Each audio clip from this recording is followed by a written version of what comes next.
So, what's going on with gold and silver and why? Let's talk about that.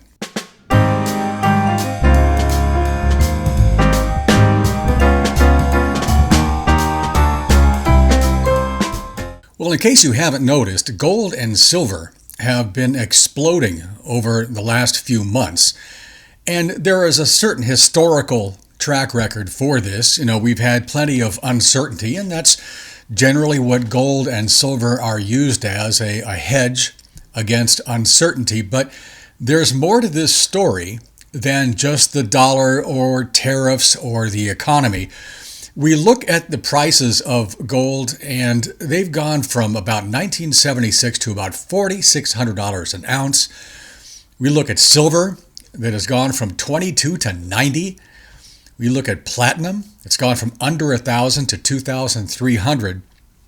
I just wrote a Substack on this, and I want to go over some of the basics for you because this is something that is exciting for some and confusing for others. Well, this is the other reason why we have seen such a spike in the prices of heavy metals, or precious metals, that is.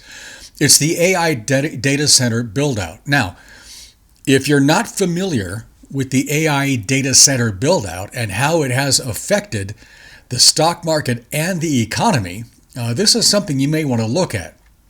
I also want to talk about precious metals as a sector that we want to pay a little bit more attention to going forward. There are a lot of different types of materials that are going to benefit from the AI data center build-out, and they go from gold, silver, and platinum all the way to cobalt and tungsten and phosphorus. And if you're an investor who looks at a lot of different areas, when you divide things into the AI data center area, you still have a pretty wide range of options to look at. These different materials are playing a huge role, and so supply and demand is doing its thing. Gold, for example, is used for reliability, for longevity.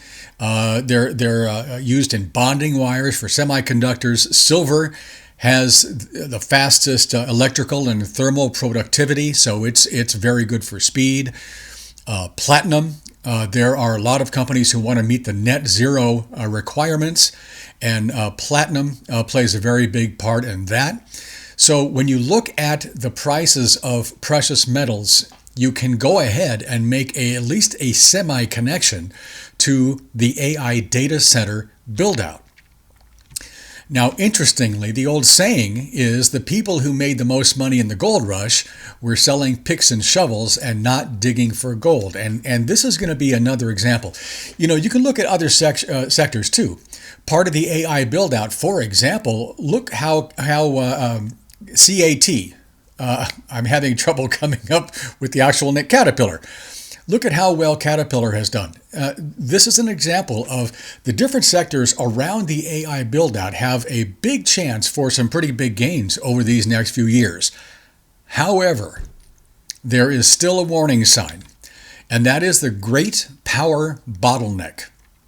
And right now, that is what is possibly slowing everything down, or at least right now there's a lot more demand than supply within the chip industry and other parts of the AI build-out. But there's a real chance that our inability to keep up with power could cause a problem in 2026. So, and I always say this, there's two sides to every trade, two reasonable sides to every trade.